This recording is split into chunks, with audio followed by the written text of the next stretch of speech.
Kariza town is located in central Japan and at the center of Asiatic black bear's distribution range. And it was the site of the 17th International Bear Conference in 2006. Since 2003, I have been involved in countermeasures to resolve HBC in Karizawa town.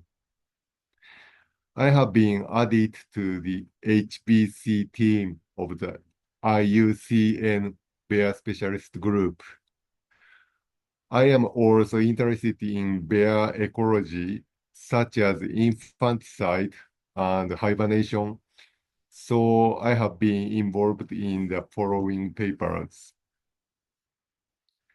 Today, here are Picchio's foreign staff members, Liam Adcock, Amelia Hyons, and Kyle Moser. Kyle has worked in Yosemite National Park the past 3 seasons in wildlife management. Unfortunately, my ability to communicate in English is not good enough. So in order to exchange as much as information as possible within today's limited time, I will ask Liam to report on the main part. Then, Liam, please give us the presentation.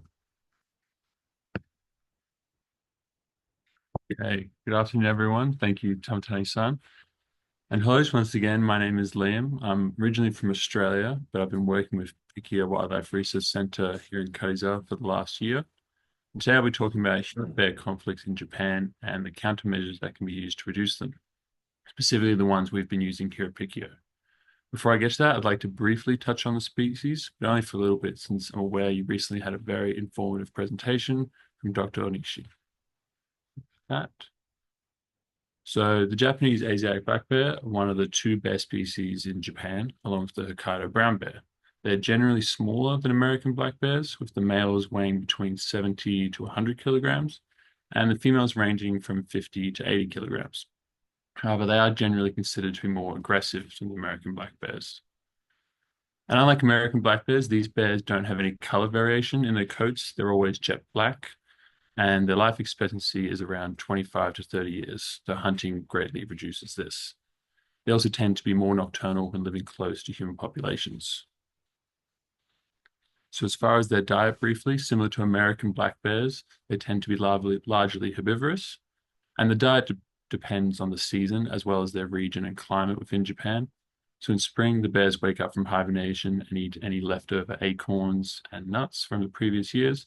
They'll consume new sprouting vegetation, new flower buds, and other vegetation that's available. In summer, their diet shifts towards fruits that become available, such as mulberries and raspberries. And in autumn, they enter hyperphagia and move towards those more high-calorie and nutrient-rich food sources, such as acorns, chestnuts, and here wild grapes and pears. While they are mainly herbivorous, these bears consume some other food sources, and it's a lot of insects in summer. They're particularly attracted to beehives and ant nests, which provide lots of insects, as well as the larvae and the honey in case of the beehives. But they also are opportunistic carnivores.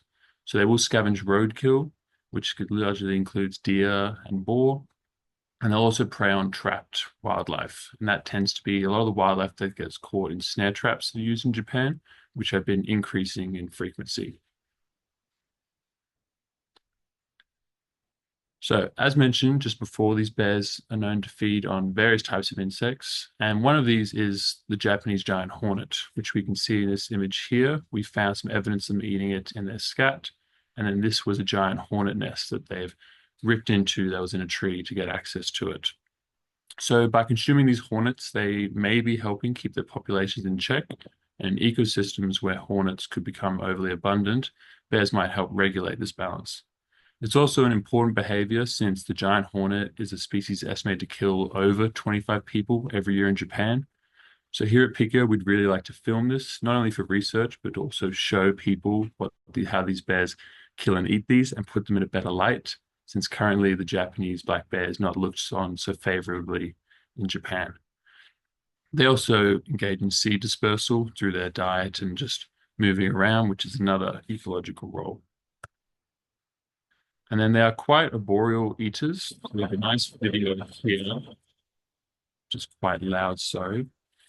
But when they're doing this, they create what we call kumadana in Japanese, which roughly translates to bare shelf. So this occurs when they're unintentionally breaking and stripping down the leaves to eat the berries, and it opens up the canopy, which allows light to reach the lower levels, so creating another little ecological role for them. As far as human food, Japanese black bears will consume this at any given opportunity. So these food sources include crops such as corn, which is quite popular in Japan, and fruit from orchards. They also take bees from bee farms and unsecured garbage and bins in residential areas they will take at any given opportunity. So human-bear conflicts in Japan have been on the rise, especially in the media recently, with last year being a record year. I suppose 2 years ago now, actually. So there was 6 deaths from bears in general. There was 3 from Asiatic black bears and 3 from Hokkaido brown bears, and a record number of sightings and attacks. So there's a lot of key factors contributing to this.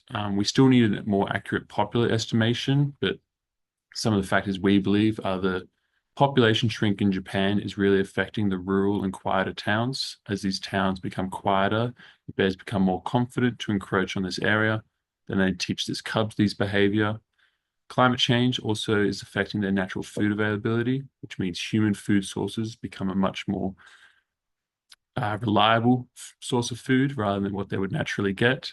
And with the quiet towns, the boundaries for them between the forest and town is getting really blurred as the lands get quieter. There's also a buffer zone for towns and forests in Japan tends to be second home or holiday home areas, which we'll talk about later, specifically in Karizawa. These are vacant for most of the year. So it's a really appealing area for bears to come upon. And then people come back to these all of a sudden, sometimes en masse, and that's when we have an increase in sightings and subsequently conflict. So here we have some graphs that's showing what I've just been talking about. So on the left, we have bear attacks for the Asiatic black and brown bear. And as we can see, while it has been an overall increase, it's more an issue of these recurring high case years that we have to deal with. And then on the other one, it demonstrates the bears killed per year. So while culling may be having an effect on bringing it down for certain years, it's not a long-term solution. See that here. So we have the number of people attacked in white and then the amount of bears they've culled in response to that. So an example of one of the conflicts they engage in is called what we call kumahagi. So that is a Japanese word referring to when bears are stripping the bark from the trees, as you can see in the video here, which is quite significant because you can see it's also a mum teaching her cub this behavior. So while it's not widely understood why these bears do it, it is believed it's to access the nutrient-rich cambium layer of the tree. This behavior damages and often kills a lot of trees in Japan, which has frequently led to economic loss for farmers and forestry managers. Japan is approximately 70% forested, 40% of which is plantation, meaning there is a large area susceptible to this behavior. And a study in 2014 estimated that annual losses in forestry by bears was around 20 to 30 million USD. So a lot of damage, a lot of loss. So to manage these conflicts we've just been speaking about, companies such as Picchio are needed. And I'd like to briefly tell you just a bit about Picchio before we move into the countermeasures we use. So in 1992, the company began just as a wild bird research center, and we started doing tours of the giant flying squirrels that live in this town and just guided bird tours as well. In 1998, we moved towards conservation and management of Asiatic black bears since they were a real problem in the area. And in 2004, we were able to acquire our first bear dog from Wind River Bear Institute and also converted all the bins in town into bear-proof bins. And then in 2009, from these efforts, Karizawa had its first year of zero public trash can damage by bears. We've been continuing our efforts. So in 2017 to 2018, we started our own bear dog breeding program. And since then, we've been continuously working towards coexistence with these bears. So Karizawa is the town in which we work. The population is 19,953, so close to 20,000, in an area of 156 kilometers squared. So it's not a large resident population. However, we get 8 million tourists every year.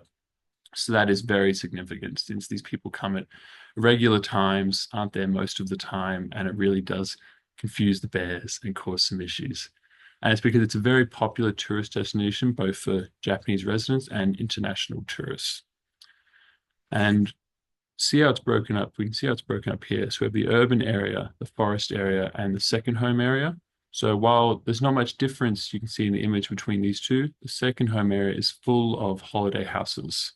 So these are vacant for a large portion of the year. And as I mentioned, the bears get quite comfortable. They come down. There's a lot of acorn and other trees here that they like.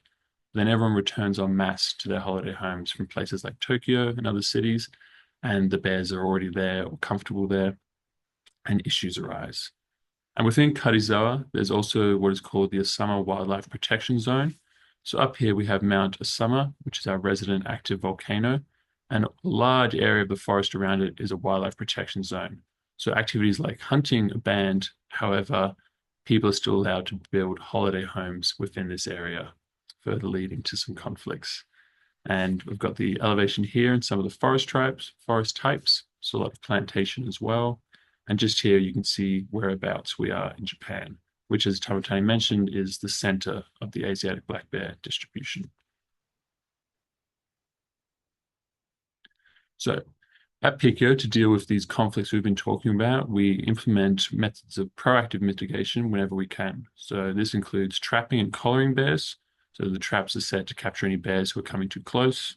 We then track and use a zoning method on these bears to monitor locations. We conduct research all throughout the year, both continuous research from previous years and new research. We educate both the public and other groups, and we chase bears with our Karelian bear dogs who come too close to town.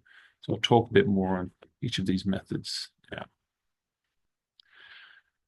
So as mentioned, with the trapping of the bears, we use our culvert bear traps, which I'm sure a lot of you will be familiar with the design. So the purpose is to collar and monitor any bears who are coming too close to town. It's not as much for responding to sightings, but we try and capture a certain amount of bears that we can monitor, and just in areas where they may be encroaching on the town. If there are bears up in the forest where we want them, we like to leave them be. And these traps are baited with honey that we get from local farmers who often we've helped protect their farms from bears, whether it's electric fences or other methods. The traps have a sensor that goes off when they shut, but we also visually check them every few days since technology can fail, and we don't want a bear being trapped without us knowing it. So just briefly, I've got an example here of one of our bears getting caught. Goes in, grabs the honey, and the door slams shut. And this is usually how it goes, but occasionally this does fail. We have one example in the past where a mother bear with two cubs, one of the cubs had been caught in the trap. We went to go check the trap. And as we did, we witnessed the mother bear actually flip the trap completely upside down, allowing the door to open and the cub to escape. It's pretty interesting stuff there. So we also use aversive conditioning for bear management whenever we can. This often happens during releases. So when the bears are released, they are further chased into the forest by our bear dogs and reinforced about the bear dog barking. We use bear bells, fireworks, rubber bullets, just to remind them humans suck. You don't want to come back towards town, stay away from us. And it also reinforces the sounds of the bear dogs. So when we chase the bears, in case they do come back, they have this associated negative memory with their barking and the other techniques such as the fireworks that we use. So we can see here, the dogs get brought up and just bark at the bear a bunch in the trap. They also get used to the scent. Once the bear is released, we fire rubber bullets, often fireworks, and the chasers will run in after the bear with their bear dogs on leash just to further pressure them. So for collaring our bears, we use custom-made VHF and GPS collars. Each collar also contains a breakaway component, which is here. We have different options for how long they should last, but generally we use 1 year systems. So this is designed to wear and tear over the course of a year and then naturally break off. Once it does, we receive a different signal and we go collect the collar. And in Japan, hunting boar and deer is really common. So hunters use snare traps, which we'll talk about later. So as well as our culvert traps, bears caught in these snare traps within town are also collared and monitored for tracking. So the collared bears are tracked every night during the bear's most active period. So our schedule is from June 1st to October 31st. Tracking is conducted using radio telemetry, where a designated route is driven around the boars and within town, with the car picking up constant non-directional signals. And we also get out and do directional signal checking just in case the car hasn't picked anything up and to really check problem areas. So the bears are located using a triangulation method we see here. Overlapping signals tend to indicate a location with strength, and the bears are categorized as either within or outside the town border. Bears are found within town are checked very carefully, and we report that to our chasing team, who then use the bear dogs to chase them away before sunrise. And then while radiometry and triangulation may be an older method in wildlife tracking, we find it most effective in combination with GPS, as you really get a more live update on where the bear is, and the chasing can be quite difficult, and you need to really keep an update on where and which direction they're moving. So we find it quite useful. So with the tracking and the chasing, we use a zoning system. So when dealing with the general individual and group bear management in Karizawa, we use this strategy. So we've assigned certain areas to the town into different types. They each have their own management response. It's also useful for understanding the bears in the record keeping system, as we're able to assign all our sightings, all our tracking data very easily to which areas bears are frequenting. This way we can focus on individuals who frequent the high human activity areas and lower priority bears that are staying within habitat areas. It also gives us a good map when we're chasing of where we want the bears to move to. So as our sampling and research, so the bears captured either through the barrel traps or the hunter snare traps are sampled and treated for any injuries before they're released. So we collect ticks, hair, blood, and an upper premolar tooth for aging. That's only if we don't already know the bear's age. And if it's a young bear, we can estimate it based on the development of their teeth and their size. So we don't take a tooth in that scenario. So it's helpful in monitoring the health of these bear populations, understanding disease dynamics, and tracking changes in their demographics and population growth. We process the samples here, and they're sent off to universities and other institutions we collaborate with for research. So some of our other research, which we conduct every year, and the new research is things such as food availability. So in September, our staff and our very helpful interns count the number of acorns and chestnuts within Karizawa. So this study is part of our continuous effort to monitor the natural food source availability, how it's changing for bears, and get some insight into their foraging patterns and how food scarcity impacts this. We also frequently use trail cameras within and around the town in a proactive research on bear behavior. And we also investigate the bears' winter dens in the warmer months when they're vacant and set up trail cameras to observe the bears and their potential offspring emerging from hibernation. This research led us to witness infanticide in the species and create the first published paper on that behavior in Asiatic black bears, which is written by Tamatani-san and Amelia. So public education is also a really important part of our proactive management. So these talks are conducted all throughout the year at different levels. We do them locally at the schools within the town, and we tailor the talk to each year level's understanding. So as the students get older, they learn more just about bears and how to live safely with them and coexistence in general. We also talk to the general public at town hall meetings and other community events.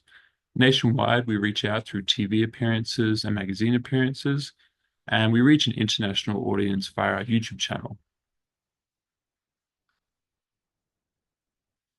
So for the chasing bears, the bears that are located within town are pursued by our highly skilled chasing team and their wonderful bear dogs. This method is a drive-away technique where the bears are pressured more by the dog's barking and presence rather than the dogs being let off lead to chase them away.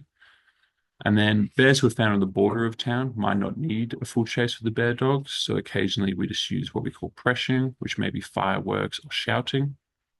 And we also use fireworks shouting in combination when chasing with the bear dogs. So all these techniques the bears hopefully learn to associate with a negative event and they stay further away from town for longer periods of time.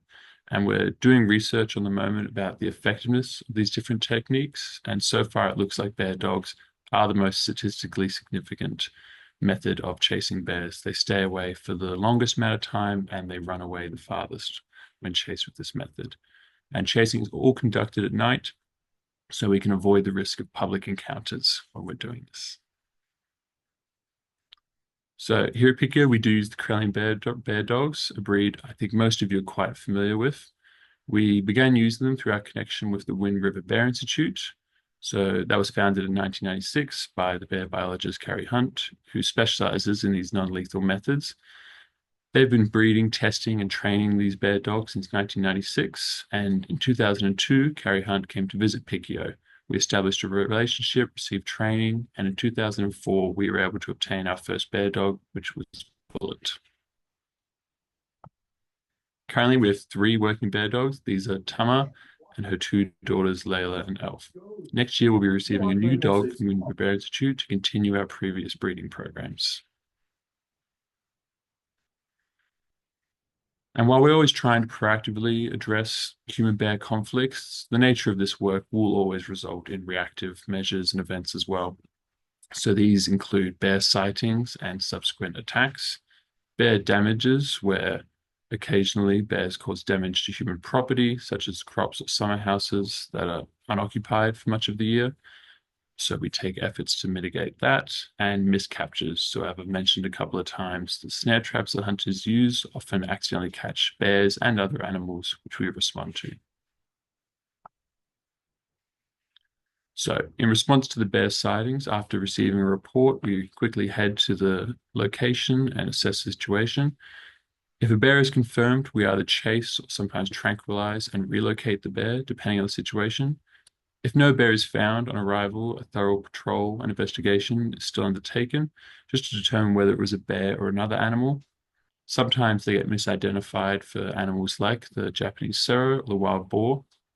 Thankfully for us, as we mentioned, the Japanese black bears are all black, so it is a bit easier to identify them. If someone tells us, oh, it was a little blonde or a little gray, we're pretty confident it wasn't a bear.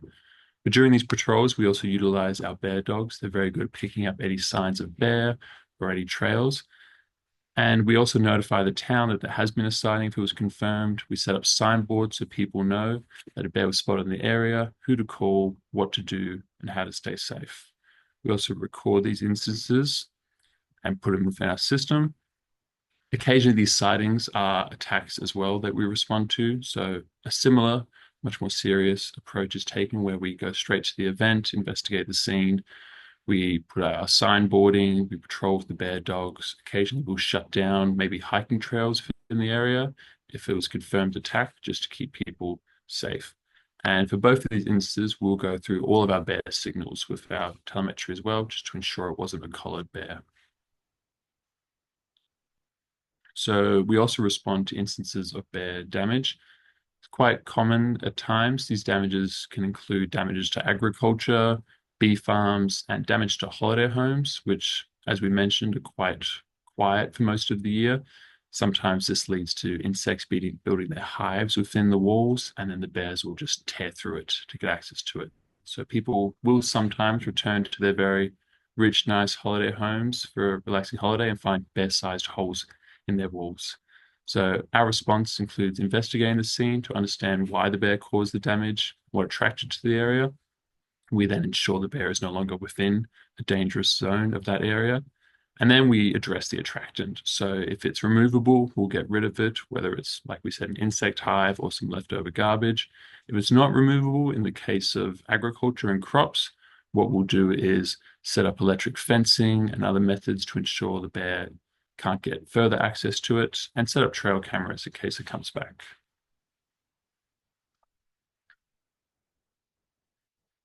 So with the snare traps that we've mentioned, it's largely due to recent increase is the wild boar and deer.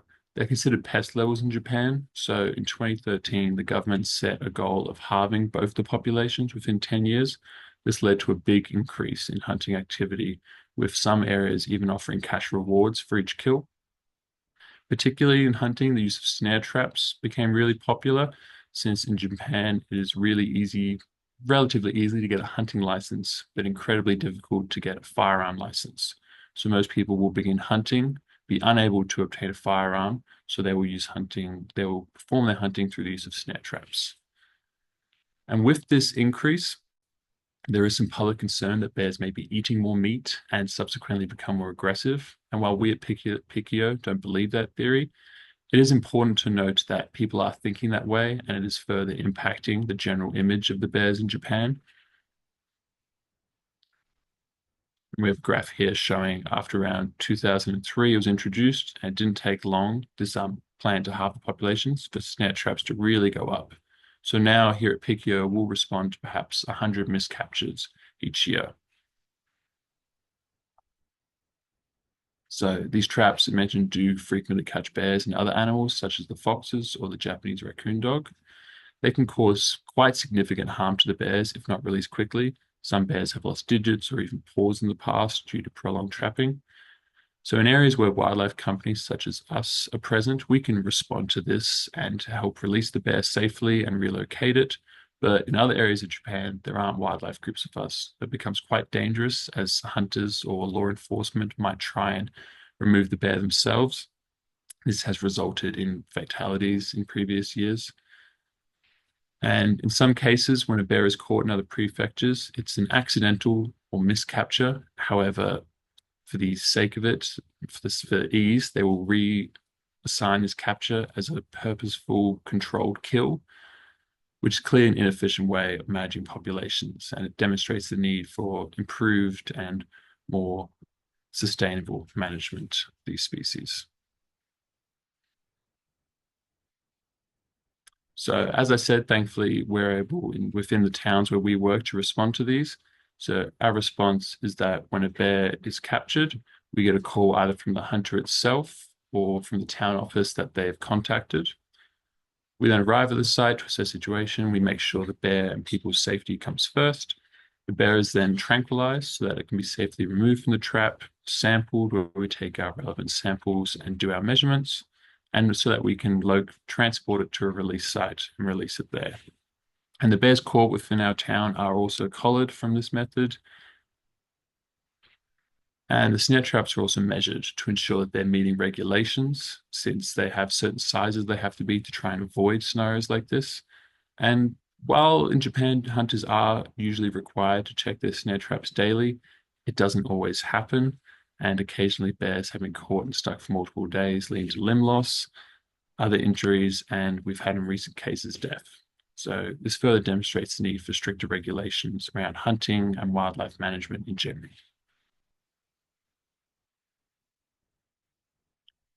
So today we've talked a lot about Picchio's integrated approach to human-bear conflict, which can be summarized in this image created by one of our staff members, Tanaka-san. So in the beginning in Kaizawa, there was a high conflict level of bear and human interactions. So we had to start with a combined method of capturing and collaring the bears and addressing the issues that was causing it. So securing attractants, which is the bear bins, and introducing bear dogs as a non-lethal mitigation method. After a few years, we entered a period of maintaining these countermeasures we had in place and then strengthened it with methods such as zoning the town. We also began to look into community education on bears and how to live alongside them. And this partnered with our other supportive methods such as tree planting activities to restore their natural food sources has enabled us to greatly reduce the level of human-bear conflicts within Kaizawa and make significant progress towards coexistence, which can be shown in this graph here. So here we can see the different area types within Kaizawa and how human bear incidents have gone significantly down over the years.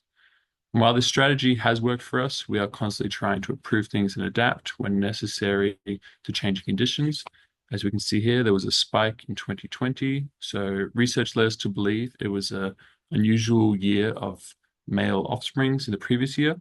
And then when they dispersed from their mothers, as they do, they dispersed very far and in large numbers, which led to a lot of them encroaching on human areas and subsequent sightings and conflict, which just shows that while we can maintain our management strategies, there are always new and emerging challenges to deal with and adapt to. So, in summary, as these bear attacks and sighting do continue to rise in Japan, we are approaching a critical turning point. And to move forward, we think that it is essential to change the way people view and understand bears. Instead of seeing them as threats, we should recognize them as integral components of Japan's ecosystem. And by increasing understanding of their behavior and ecological role, we can foster a more positive relationship towards coexistence. So today we have showed examples of the countermeasures we have used in our area where bears should be protected, and we think that strong and focused measures can reduce conflicts without the need for culling. Each region does have its own circumstances, and the priorities for countermeasures should and may vary. However, we believe that our results demonstrate the importance of integrated short and long-term measures. And by shifting public perspectives and incorporating these measures, we hope that the Japanese black bear will one day peacefully coexist with people all over Japan. And with that, thank you for listening. If you have any questions, please go ahead.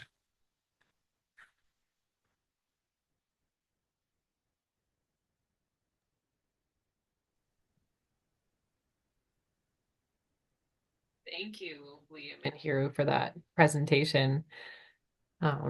That's really interesting.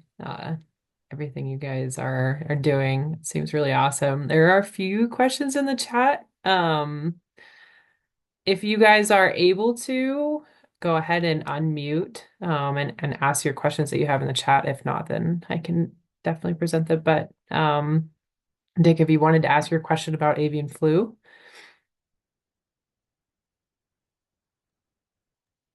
Yeah, we can see the chat here. Oh, sorry, were you going to ask the question? Well, I was just going to repeat the question, and I saw the answer. And the answer said that you haven't seen it or haven't detected it in Nagano, but in the northern part of Japan, are we talking about Hokkaido and brown bears, or just in general, northern part of Japan have not had avian flu in any species? So specific to bears, I guess, is the question. Bears. Ocean said he saw you, so I don't know what he's talking about. Maybe I'm too, わかる。ごめん、もう一回言って。どうだったか北海道。北海道に、ヒグマ。鳥の病気、ああ、熊に関係。今のところ報告ないよね。報告ない。言って。We have no report. So it seems like there's been no reports of this in the brown bears up in Hokkaido. Okay, and nothing in Japanese black bears in the northern part of.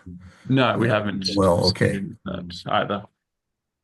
Okay, that's pretty interesting because in Alaska, we've had fatalities from avian flu in all three species, polar bears, brown bears, and black bears. Wow. So, yeah. It'll be definitely something to keep an eye on, but thankfully no cases here so far. That is very interesting. Okay, thanks. Very nice presentation, by the way. Thank you. Appreciate it. And I'll just check the other questions in the chat before we get to the hands. Avian flu. So how long are the bear warning signs left posted following a sighting, or what prompts them to be removed? 2 weeks. So they're left for 2 weeks. In case there are any more sightings in the area, we of course keep them for longer and change our management response. But in general, we have a date on the sign for when the sighting was, and then from that date, we wait 2 weeks before removing the sign. But it does vary a little depending on perhaps what part of town it is in and how frequent these sightings are occurring. But the general answer is 2 weeks to that. Thank you. And I think we've got some hands raised. Yeah, Garth, go ahead. Hello. Hello. Hello. It's me. I'm wondering about there's a large number of bears culled. Hmm. It would easily equal a hunting sample like we would have in many parts of North America. And I wonder, do you age those? Do you take teeth from those animals that are culled? Yeah, so we don't specifically, but the groups that do the culling do take teeth, and they are all being aged. Okay, and will those ages go into some sort of a population model to estimate population size and trend? We hope that they do. At the moment, the government releases on bear sightings, attacks, and that data doesn't always get released to general public a lot, but we hope that they are going to release that information. Just 花のことなんかポピュレーションで使うポピュレーション、えっと、まだそのエスティメイトまでは言ってないけど、最近はその里地の人里の周りで取られるのが高齢化してるとか、なんかそういうことが言えてる。ちょっと言ってもらっていい？歯から歯から。だから捕まる場所と、年齢の関係から、なんか昔は奥の方で、高齢、年寄りのクマがいた。で、大量出没、いっぱい出たときに、年寄りのクマも出てきた。で、その後は、人里の周りでも、年寄りのクマが捕まってる。そういうようなことが分かってきてる。Maybe you get that? Yes. So like いいよ、言ってもらっていいよ、me? うん。Can you hear me? Yeah, we can hear you. Okay. So just to translate what Tamatai-san was saying about the teeth data, some of the information they've been able to understand is that from the location of the captured and killed bears, normally the older bears were far away from town, but in these kind of years of them coming closer to town, they also found that the older bears were involved in that too. So they're kind of looking at the age trends as we speak, but so far they've got that kind of information that it's increasing, that the older bears are apparently moving closer to town, if that makes sense. So they take the location data and the age and are making trends like that, if that makes sense. I Yeah. ask because the sample size is so large, you could get very precise estimates of population size from a structured age analysis like that. Yeah, that's why I asked. Definitely, and we do want more accurate popular estimations, so it's definitely something we should look into. But as with whether the government's doing it at the moment, we're not too sure. There is also a bit of a concern amongst our staff here that if we do get an updated population estimate, that some members of government will use it as an excuse to continue high levels of culling. So we're really trying to decide how many bears we think there should be as well to keep a natural level, so that a population estimate doesn't come out and culling just greatly increases without proper planning. The point is, though, you don't know what you're culling if you don't know how many bears you have. You just know it's a large number. You don't know what proportion. So it seems to me a population estimate would be pretty important when you're culling. You are obviously culling at pretty high levels. You're killing thousands of bears. So yeah. Yeah. There was a paper published recently by, you may have heard of Koike, scientists in Japan, and Tochigi-san, and they did like birth history from the teeth annually, if you know what that means, the cross sections of the teeth, and did a kind of estimated population analysis, and that was published a couple of years ago. So it's kind of up and coming, like they're working on it. But I think because of the sudden kind of rise of attacks in 2023, the government has been panicking a little bit, basically. Yeah. So they're getting a bit ahead of themselves in making certain decisions before waiting for the research to come through.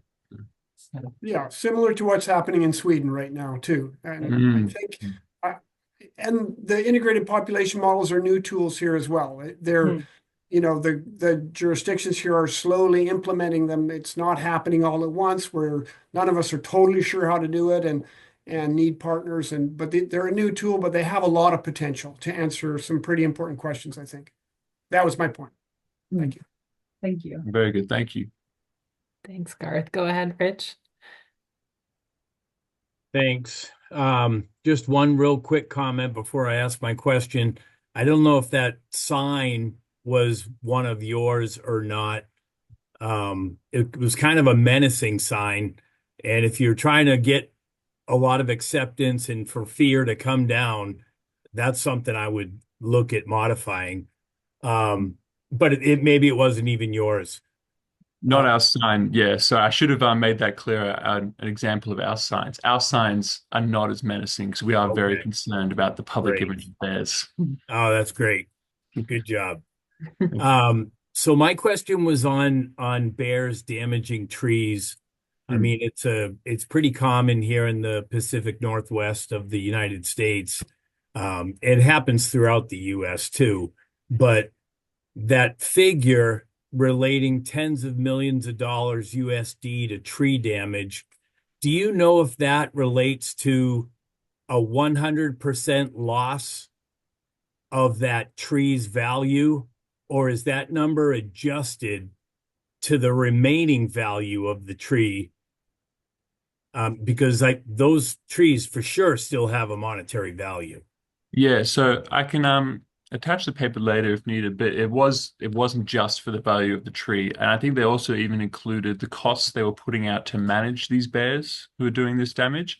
So it was not as drastic as it seems because they probably stretched in a lot of their budget in there for staff and managing the bears. It wasn't purely a product loss amount of money. Yeah. And I only bring it up because that's something that it took us decades to figure that out, that the numbers we were getting were actually 100% loss values when they were actually cutting the tree and still getting revenue from that.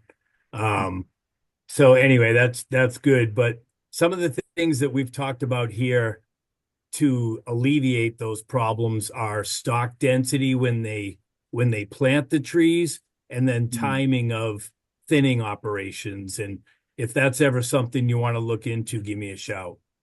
But Yeah, definitely. Good job. Thank you. Thank you very much. Recently, I think there has been made to create surfboard by adding value to From the Kumahagi the trees. Kumahagi. So Tamatani-san has just mentioned to me that recently they've been attempting to create surfboards out of the trees that have been damaged by the bears. So it looks like there are some innovative methods to not completely lose this. And potentially I would buy a surfboard that was half made by a bear. So I hope that is an innovative method that they're using to keep their profits up and not blame everything too much on the bears. Yeah, it's not just bears. That's Kumahagi でも鹿もやってる。Kumahagi no Kira. あ、本当に。すごい。And we've got some more hands. Yeah, Nate, go ahead. Yeah, great presentation. Yeah, I was curious. Do you guys ever use paintball guns for hazing bears? That's been a tool we used in Yellowstone a lot for black bears and grizzly bears, and then we use it here in Missouri on our black bears as well. Paintball guns we haven't used. We had a staff member who had a rubber bullet gun they used occasionally. It's not really a common procedure we use. We find that the fireworks and the bear dogs seem to get the job done pretty well. So we haven't stretched into paintball. Also, any sort of gun usage in Japan, even the rubber bullet and paintball ones, is very strictly regulated and requires licensing and oftentimes calling the police every time you use one just to let them know you've used one. So it's yeah, even whenever we set off a firework with these bears, no matter which part of town, we have to call the police and say we've set off a firework.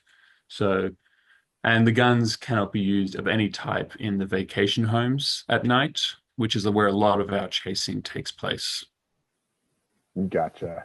I just bring it up because the rounds are fairly inexpensive, and they have biodegradable ones. And as far as noise goes, you can either crank up the pressure and they're pretty loud, but if you have the pressure down a bit, it's actually fairly quiet. So it's when we had bears in campgrounds to sneak up on them, we found it to be a pretty effective tool, because trying to rack a shell in a shotgun or something, bears learn that. But when you're coming out of nowhere with a paintball gun, it's pretty effective.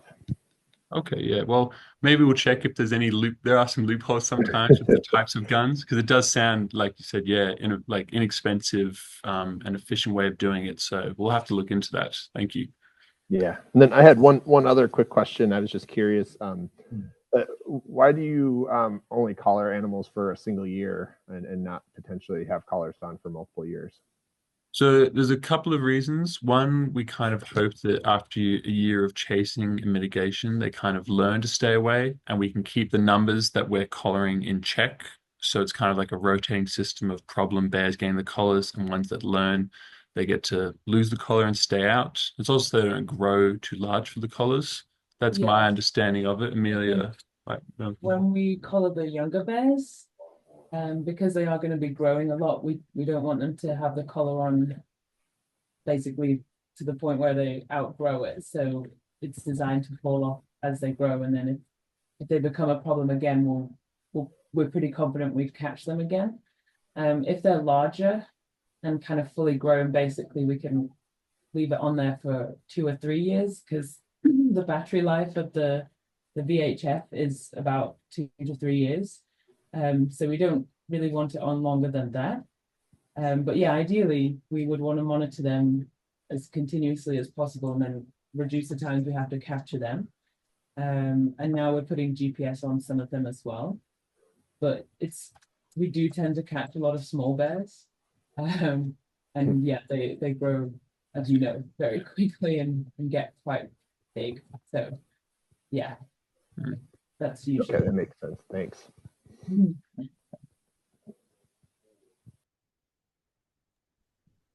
Caitlin, go ahead. Oh, great presentation. Thank you again. thank you. I was curious about the effectiveness of using dogs on different age classes of bears. If you find that the younger bears or the older bears, it's more effective, or if there's a sex difference between male and female bears with chasing with dogs. Tomo-san's patted me on the back. That is my current winter research project, since it's winter there we here go. in Japan. So I can certainly share that with people once it's finished, but it's looking, I'm just doing the tests now. It's looking like we are testing. We've done 5 bear types. We've done old males, old females, females with cubs, and young males and young females. And it does tend to be that it is more effective. And I'm hesitant to say too much because the research is still underway. But it seems to me Yeah. the younger bears do respond a bit better. The females with cubs can be a bit more stubborn, but it's probably just because they have a lot more to deal with and manage with watching the cubs. And the older males can also be a bit stubborn. Great. Well, I'll stay tuned for more information, but thank you. And then I had another quick question. So you mentioned as one of your more reactive tools, occasionally bears are moved out of areas. And so I was curious how far you're moving them, and is that effective? Like, of your known collared bears, do they come back to their initial home range? And then are you also using dogs in those releases as well when you move bears? So yeah, for all our relocation, the dogs, when available, are used for the releases, and the points are really quite out of town. It has to be approved by the local town here, so we've worked with them to set up some designated spots. Recently, I've been here for the year, found bears we've released, a lot of them will disperse for a while, and now with GPS, we can see that they're not coming back. And it's really maybe 2 or 3 problem bears who do like to come back. And that's where our individual management comes in. So for some of them, we do see them coming back and we respond to them differently. They receive a lot more chasing, a lot more pressure and things like that. But the relocating can often work, but it is also dependent on bear type. Same with the chasing. Maybe ones who have been habituated to town will come back very quickly. It's still within their home range. Yeah, if it's within but it's still within their home range where we relocate them to. And if we do catch cubs, wherever they are. If safe, we don't relocate them so that they can reunite with mum, who's probably nearby, still in the area. Great. Thank you. Thank you.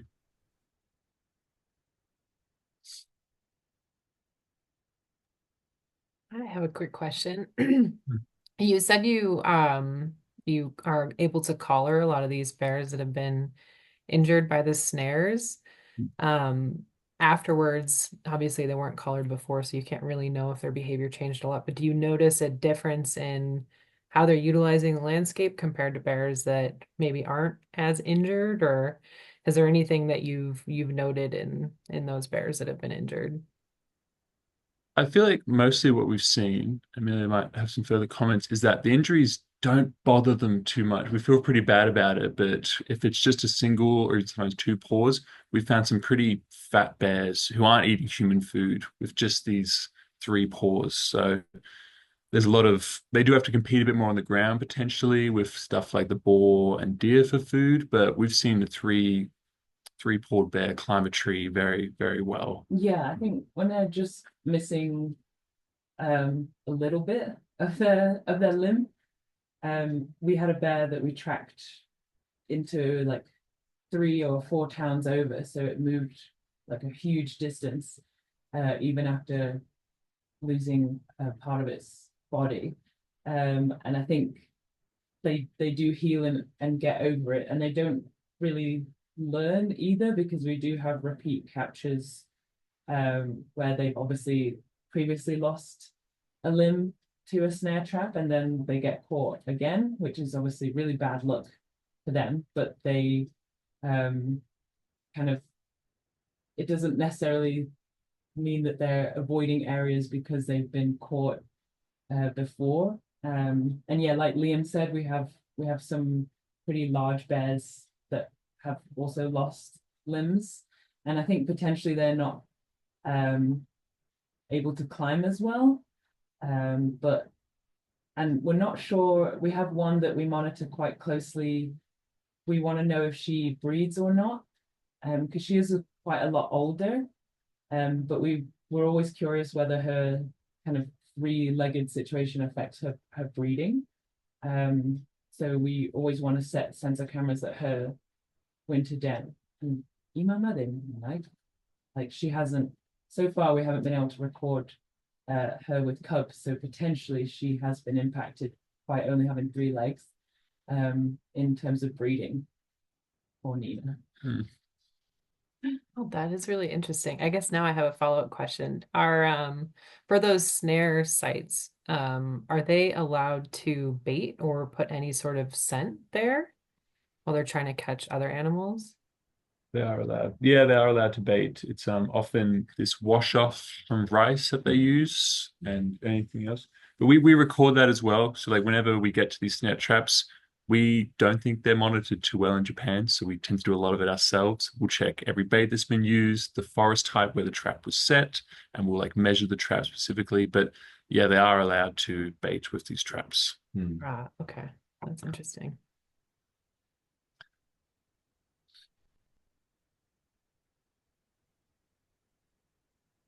And I had a comment from Tamatani-san before, I forgot to mention, he just wanted to let people know that we also use different belt types for the young and adult bears with the collars, as well as the changing wear-off part.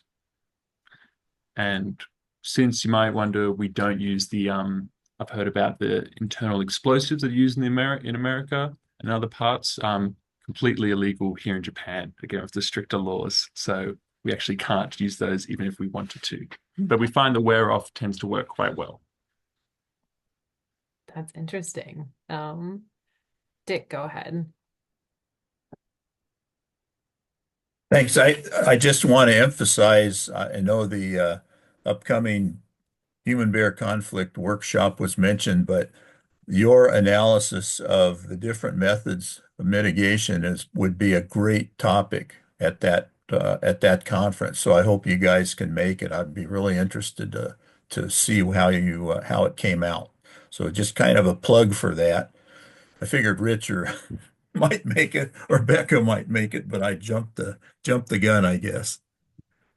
No, sounds good. I'm really excited. Rock salt sometimes used. And another comment from Tamatani-san you once mentioned is that rock salt is often used to bait the deer to try and avoid bears being caught. How effective that is, I'm not sure, but yeah, that's one of the baits they use. Neat.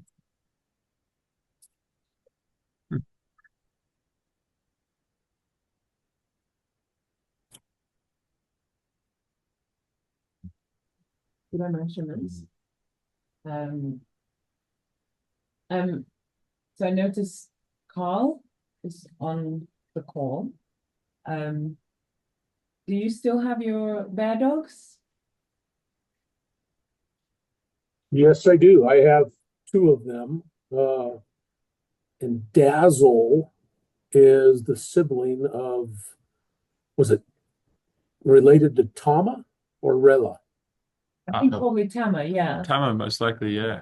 We were trying to figure out the family line because there's a lot of dogs now. Okay, so you have Dazzle. That's great. Yeah, I have a Banjo, but he's not related. Oh, okay. How is Dazzle?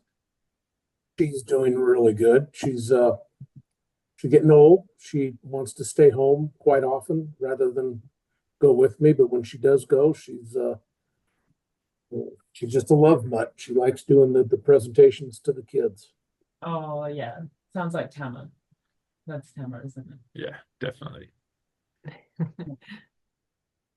Oh, that's adorable. I have one as well, but Hey, Becca, is Masahiro asking the presenters that question or folks on the call? oh, let me see. Or Masa, are you still here? Yes, ma'am. To the everybody. I don't think we use the pepper guns in Japan, so I'm very curious about the effect of the pepper guns in general in the States, especially those kind of capsaicin in it. So it seems like very expensive, but seems like very beneficial to keep the bear away from the region. Yeah, we use them here. I've used them at least a few times where dogs haven't been like a good option if I'm right on a busy road or something like that. And they've worked really, really well, especially to get bears out from underneath houses too. If it's not gonna the smell isn't gonna float too much up into the house. But it looks like some other people have their hands raised and want to comment on that too.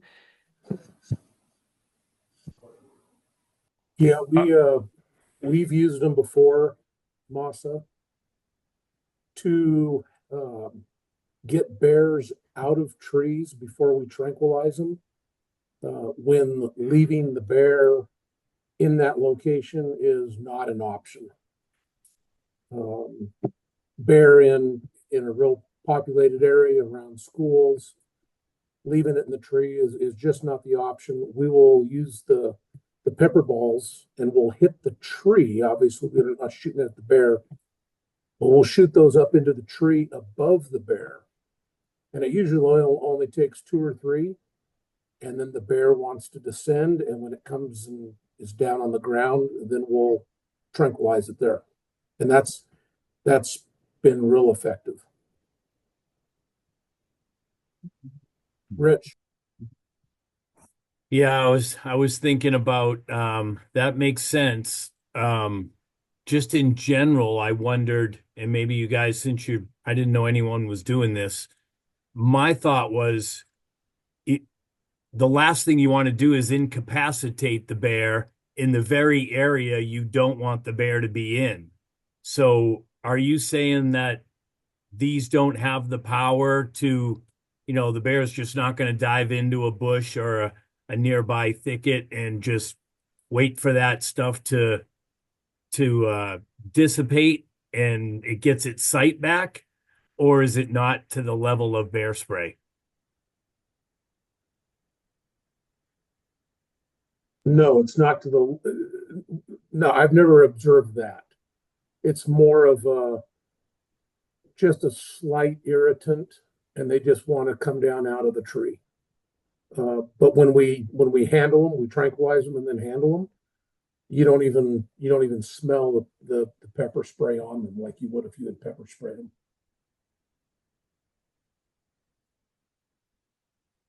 Does that answer your question? Yeah, it sure does for me. Yeah. Carl, isn't that actually it's a powder rather than a spray, right? In the pepper balls? Yes, it's a powder. Yep. And not very much. I have had a few of the powder or the balls explode in the back of my truck in one of the drawers, and it was a little bit potent, but that was multiple of them. Go ahead, Nate. Yeah, I was gonna say in Yellowstone we never used the pepper balls, but we would just shoot the biodegradable ones just above the bear, and that would get them out of the tree quite a bit too. But some of our damage biologists here have used them just like Carl was saying. Shoot the pepper balls above the bear, and then that just is enough for them to get uncomfortable and leave the tree. So yeah, we've had effect, and I also found we froze the biodegradable balls sometimes too if you want to give them an extra oomph. That definitely adds. They respond a little bit more if you're if you're shooting frozen paintballs versus non-frozen paintballs. And I found the company we ordered from in the park. I put the link. Nelson Paint, the deterrent paintball, is their biodegradable paintball that we used in the park at least.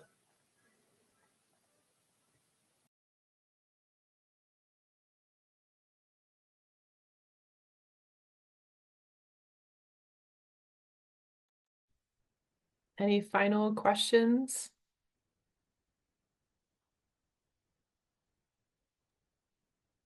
Just to say thanks. This is good. I like hearing these talks and getting to visit Japan. That was pretty cool. No worries at all. It was my first time giving a presentation like this and hearing all these things. So it's been a great experience to me as well. So thank you to everyone.